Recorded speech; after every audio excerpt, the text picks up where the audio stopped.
Hello everyone and welcome to Probing Paul. This is episode 92, I believe, where I allow you, the audience, to penetrate the depths of my brain to extract any knowledge that might be inside there. It's pretty limited, but I try to do this on about a monthly basis, sometimes every 2 months, and all of the questions I answer are taken from the comments section. So today I'm going to be answering some questions specifically about NVIDIA's RTX 50 series launch and the aftermath, and I might get myself into trouble. Excellent! Today's video is brought to you by the Paul's Hardware store on paulshardware.net, the only official source for Paul's Hardware merchandise, tantalizing t-shirts, brilliant beer sets, high-quality hoodies, and more, all featuring the classic thumbscrew for tasteful and refined viewers, or the 8-bit thumbscrew for tasteful and refined viewers who hate curves. New designs are added sporadically and at random, so head over to paulshardware.net and get some of that sweet, sweet merch right now. Or not right now, after you watch the video. Either way. Before we dive in, if you have a question you'd like me to answer in the next episode, leave that in the comment section down below. And as I'll be referencing some articles and stuff today, those are also linked in the video's description, as well as a link to my store, paulshardware.net, where you can buy some merch to help support my channel. Oh yeah, and also a link to the Probing Paul playlist, where you can see all the times I've been probed in the past, going back to the depths of history where we can't even see that far anymore. Our first question though comes from FireGuy615. Has NVIDIA gaslighted us to the point that now $1,000 GPUs are considered the norm? Yes, they have. Let's move on.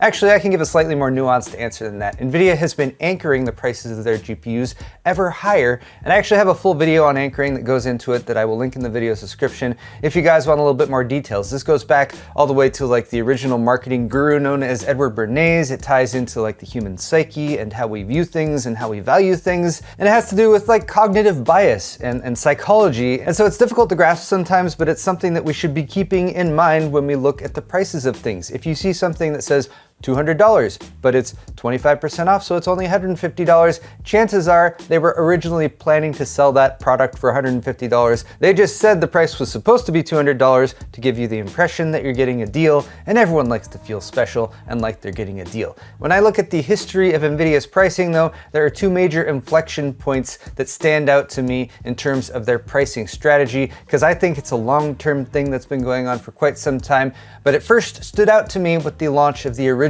GeForce GTX Titan, and this was back in February of 2013. NVIDIA said that this was not a gaming graphics card, this was a card that was meant for content creation, for production, and it is absolutely true that the original GTX Titan was something of a crossover product between their GeForce lineup at the time and their Quadro series, which was made for professionals, which typically costs a lot more money. The GTX Titan was based on Kepler architecture, which powered the GTX 600 series and GTX 700 series of graphics cards, generally speaking, and this was back when a GTX 680 had 2 gigs of VRAM, but also had an MSRP or starting price of about $500. That was kind of the peak at the time. There weren't very many graphics cards that cost more than that, aside from maybe the GTX 690, but this was also back when SLI was a thing, and the GTX 690 was actually a dual GPU card.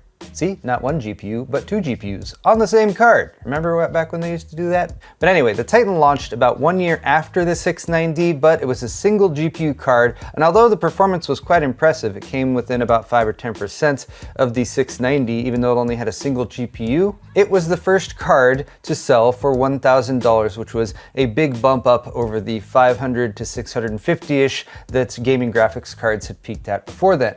And again, NVIDIA said this is called a Titan because we want to separate it from those gaming cards, and it's special and it's made for other stuff too, hence the 6GB VRAM buffer, which was a lot at the time. However, they chose to still call it a GeForce card, which is their gaming brand, and they also carried over the same design language from the 690, which established some equivalency between the two. The second inflection point for me was about 5 years later when NVIDIA launched the RTX 20 series, which was the first of the RTX generation when they swapped the G for the R, because the R was supposed to be ray tracing. But that made them comfortable enough to say, yep, this is clearly not some Titan class card that we're trying to establish a middle tier for. This is a gaming graphics card that is selling for $1,000, which is $300 more than the previous generation 1080 Ti, which had an MSRP of $700. Now, the RTX 20 series was horribly priced pretty much across the board. They took all their new cards and they just priced them higher than the old cards, and they tried to keep the old cards around and said,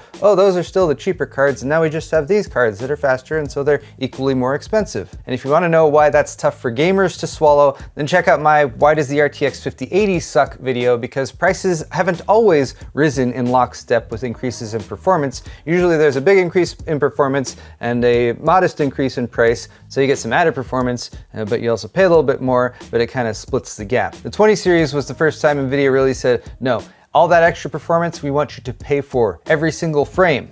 In the time since the RTX 20 series launched, things have gone back and forth a little bit, but every time NVIDIA has had the opportunity to sort of lean into increasing the prices of their products, it seems like they have, including the cryptocurrency mining craze back in like 2020, 2021 or so. When NVIDIA to the public would say stuff like, oh, we love gamers and we want gamers to get our graphics cards, but then at the same time you'd see pictures of cryptocurrency mining farms with hundreds and hundreds of NVIDIA graphics cards, often even Founders Edition cards that they must have obtained somehow. How did they get them? Well, chances are NVIDIA or board partners are never going to come out and directly state, oh yeah, back then we were just selling pallets of our cards directly to crypto farms or to middlemen who were, wink wink, definitely going to pass those along to consumers even though they knew where they were actually headed. It's tough to nail down exactly how all that played out during that whole chaotic time. It's really left to us to speculate. But one thing that I do know is that businesses like making money, and if a business has the opportunity to make more money, they are almost definitely going to do that. The impression that I've gotten over the past 5 to 10 years is that NVIDIA, board partners, AMD even, don't mind GPUs being seen and treated as luxury items with very high margins and also very low accessibility for anyone who is on a budget. And again, as businesses who make these products, they are free to do that, and as long as they have enough people willing to buy them, then they're going to keep doing that. It's just really frustrating, especially for people who have been into PC gaming for a long time, and for people who see PC gamers as a community who wants to help support each other, and also who wants to see more gamers come into the PC gaming community, which I think helps all of us. Having a barrier to entry with extremely high prices is really frustrating, especially seeing how successful NVIDIA is right now when their entire company was built on PC gaming from back when it was originally founded. Our next question is kind of in the same subject. This is from Angel Lost 1467, and is speculating about the RTX 50 launch that just happened over the past few weeks, the 5080 and the 5090. I wonder if they were holding the stock back so they could sell them at higher margin after tariffs. I wonder that too, and I'm going to speculate on exactly how things went down. So if we go back to September 2024, that was when it came out that NVIDIA needed to make some changes to their Blackwell design, and that pushed back the production a little bit. They weren't able to ramp up until Q4 2024, whereas prior to then, it was rumored heavily that they would be launching sometime in Q4 2024, probably October, November, December, because that's when Q4 is. So if TSMC didn't start spitting out the Blackwell chips until, say, December or so,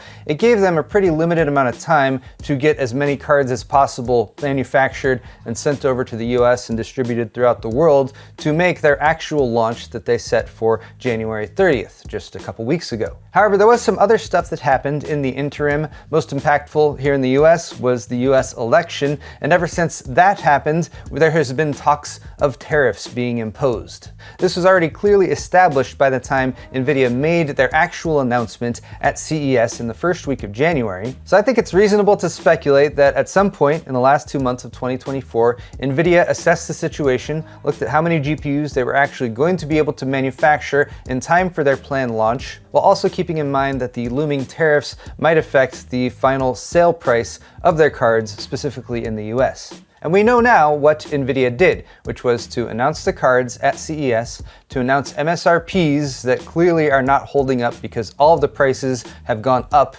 in the past 2 weeks, Then finally, they went ahead with the launch, even though there was very, very limited inventory available, which was very frustrating for consumers. But from the NVIDIA perspective, now you have scalpers selling cards for way over MSRP, which again, going back to the anchoring thing, further establishes their GPUs as having a higher value than they actually do. I personally think that there have been further shenanigans going on in the past couple weeks. And this is again, me speculating, but there's plenty of evidence out there to show that many manufacturers were trying to get as much stuff imported to the US at the end of December and January to beat the tariffs before they were imposed. And in case you're wondering, from the US government's perspective, China and Taiwan both count as China. But the tariffs have gone into effect now. As of February 4th, any imports coming from China are going to be assessed a 10% duty when they go through customs. And although they deleted the response, Newegg has come out and said specifically the price increases that you guys have seen in the past week for the RTX 5090 and RTX 5080 are directly related to those tariffs.